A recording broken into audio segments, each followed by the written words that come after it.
The overall goal of this procedure is to describe, show, and treat glioblastoma cells implanted intracranially in a mouse brain. This is accomplished by first preparing the cells and then implanting the cells into a mouse brain. After the surgical procedure,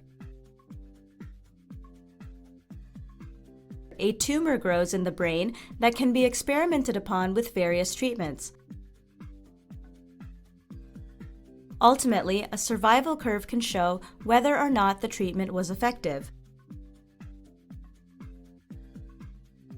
The implications of this technique extend towards therapy of glioblastoma because it may be a more effective way of testing new treatments such as drugs and radiation versus in tissue culture.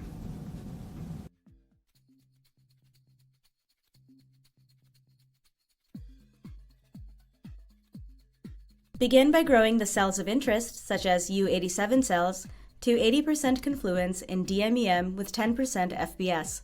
One 225 cubic centimeter flask will provide enough cells to implant 5 mice.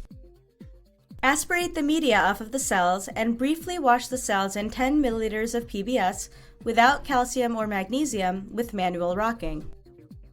After aspirating the wash solution, trypsinize the cells. After 10 to 15 minutes, neutralize the trypsin with 15 milliliters of media. Now transfer all cells and media into a 50 milliliter conical tube. 2 flasks of cells will fit into 1 tube. Spin the cells down at 1600 RPM for 7 minutes.